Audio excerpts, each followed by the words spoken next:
এটা হচ্ছে শুশুনিয়া যুব আবাস। শুশুনিয়া যুব আবাস, এটা কি বলছে, উদ্বোধন করেছেন মমতা ব্যানার্জি। পশ্চিমবঙ্গ সরকার 2015 সাল থেকে এই যুব আবাসটা চালু হয়েছে। ভালো হয়েছে, সস্তায় মধ্যে থাকার জন্য। শুশুনিয়া পাহাড়ের পাদদেশেই বলতে গেলে। এখানে সবচেয়ে সুবিধা হচ্ছে এই যে আমার বাইকটা এখানে রাখা ছিল। হ্যাঁ, বাইক রাখার, গাড়ি রাখার যথেষ্ট জায়গা আছে, কোনো অসুবিধা নেই। আর এই যে এন্ট্রান্স,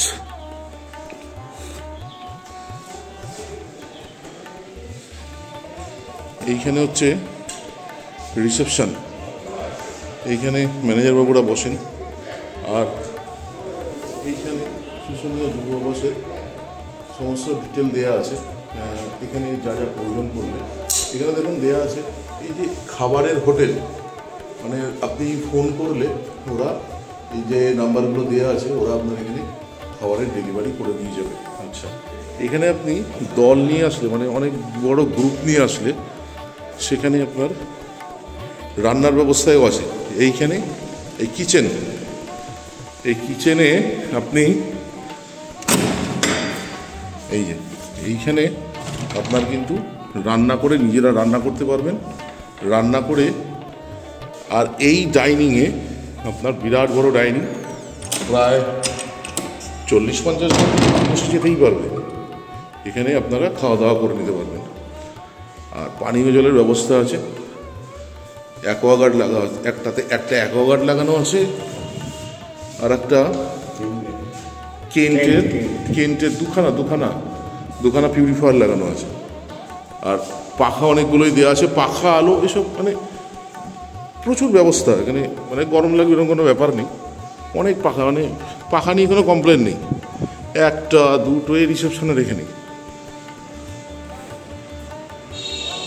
এইখান দিয়ে দেখি একটা ডরমেটারি দেখানো যায় কিনা। এই ঢুকে গেলাম, সবই অকুপাইড হয়ে আছে। এই যে এরকম এই ডরমেটারি বেডগুলো, এগুলো 150 টাকা করে ভাড়া। হ্যাঁ, আর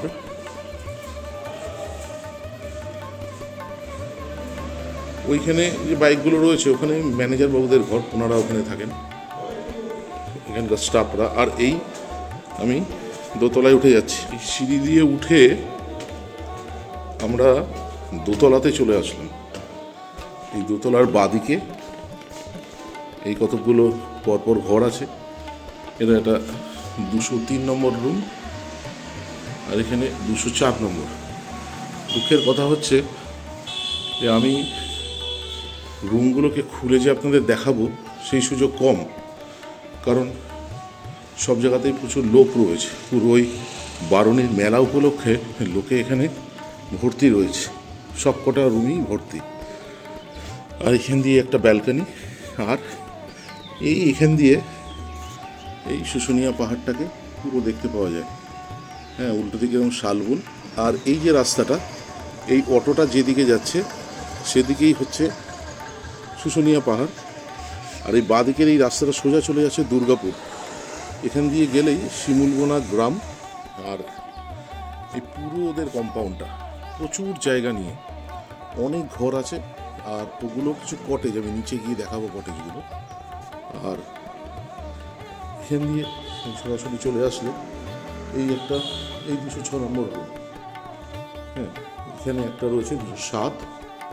আর এটাকে বলছে ওরা ভিভিআইপি রুম 201, 202। আর এখানে সবকটা রুমেই তালা দেওয়া রয়েছে, সবকটাই অকুপাইড হয়ে রয়েছে। অ্যাকচুয়ালি এখানে কমন বাথরুম, এই যে ডরমিটারিগুলো রয়েছে সেই ডরমিটারির জন্য এই কমন বাথরুমগুলো রয়েছে। খারাপ না, কমন বাথরুমগুলো ভালো, পরিষ্কার পরিচ্ছন্ন। হ্যাঁ, দিব্যি থাকা যেতেই পারে। আর ডরমিটারিতে এর আগের বার যখন এসেছিলাম আমি দেখেছিলাম প্রায় একসাথে 17 থেকে 18 জনের থাকার ব্যবস্থা আছে। 150 টাকা করে বেড ভাড়া নেয় এরা। আচ্ছা, আমরা যে রুমটায় ছিলাম সেটা দেখিয়ে দিই। আমাদেরকে দিয়েছিল এই যে ভিভিআইপি রুম, এখানে 201, 202। এই 202 নম্বর রুমটা ছিল হচ্ছে আমাদের। এই হচ্ছে এন্ট্রান্স দিয়ে ঢোকবার পরেই এরকম একটা ছোট একটা ঘর মতো আছে, এখানে দুটো সোফা দেওয়া আছে বসার জায়গা। আর এই দরজা খুললে এখানে একটা ছোট্ট ব্যালকানি আছে। হ্যাঁ, এই ব্যালকানি দিয়ে খুলছে না কেন, এই খুললাম। এই পিছনেই সকালবেলা দিব্যি অনেক পাখি আসে, সাথে কিছু বাদর আসে। আর ওই যে সিঙ্গেল যে কটেজগুলো বলছিলাম, ওই যে সিঙ্গেল কটেজগুলো সরকারি প্রপার্টি। সবচেয়ে মজা হচ্ছে এদের বেশ খোলামেলা পরিবেশ হয়, অনেকগুলো জায়গা নিয়ে এদের সমস্ত জিনিস তৈরি হয়। আচ্ছা, এরপরে চলে যাচ্ছি আমাদের রুমে। হ্যাঁ, এসি রুম দিয়েছে। আর এখানে একটা বড় জানলা, এইখানে একটা বড় জানলা। আর এই দুটো বেড নিয়ে, আমাদের এই বেড ছিল এখানে দিব্যি 3জন 4জন শোয়া যেতেই পারে। 1275 টাকা এই ভিভিআইপি রুমের ভাড়া নিয়েছিল, 1275 টাকা। Youth hostel, West Bengal tourism ডেভেলপমেন্টের যে হোটেলগুলো থাকে কিংবা ফরেস্ট ডিপার্টমেন্টের যে হোটেল থাকে তার চাইতে অনেকটাই সস্তায় হয়ে যায় ইউথ হোস্টেল।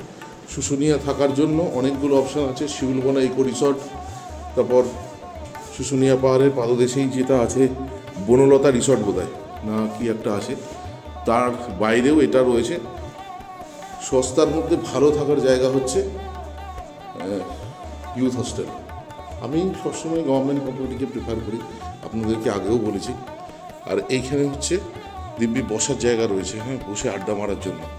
এটা যা আছে সব ফার্স্ট ফ্লোরে। হ্যাঁ, আর তলাতে ওদের রিসেপশন রয়েছে।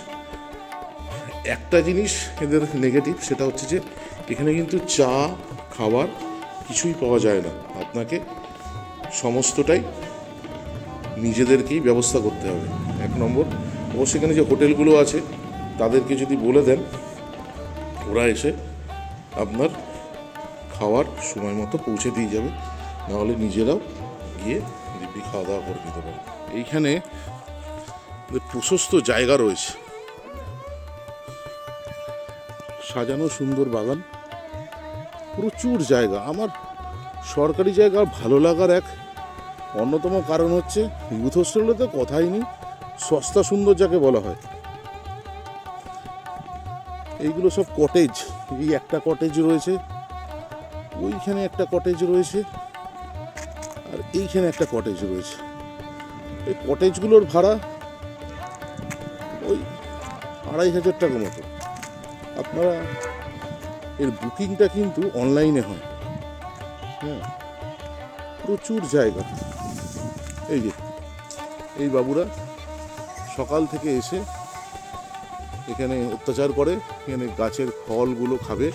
এই কিছুক্ষণ আগেই দেখছিলাম সব তরাচ্ছিল। হ্যাঁ, এই যে কটেজ রয়েছে, দেখি কটেজে একটা কটেজ দেখানো যায় কিনা। কটেজেও লোক রয়েছে, সব তালা দেওয়া রয়েছে। যা বুঝতে পারছি 2টো রুম রয়েছে এখানে। হ্যাঁ, এই পার্সোনালাইজড কটেজগুলো সবকটাই এসি। আর এই যে এই যুব আবাস, তার ঠিক উল্টো দিকে ওই যে শুশুনিয়া পাহাড় মাথা তুলে দাঁড়িয়ে রয়েছে। ভালো লাগবে, হ্যাঁ, সস্তায় থাকার জন্য। শীতকাল তো খুবই সুন্দর সময়। আমরা এই মার্চ মাসের একদম শেষ বেলায় এসে পৌঁছেছি। বেশ গরম, কারেন্ট যাওয়ার খুব একটা ঝামেলা নেই দেখলাম। এই নিয়ে 2বার আসা হয়ে গেল শুশুনিয়াতে। এর আগের বার তো পাহাড়ে চেপেছিলাম, কিন্তু এবছর আর চাপা হবে বলে মনে হচ্ছে না। ওই আর একটা দল বেরিয়ে যাচ্ছে, কারণ হচ্ছে গরম রোদ, তারপর অনেকটা ড্রাইভ করব, আর আজকে আর পাহাড়ে চাপবো না।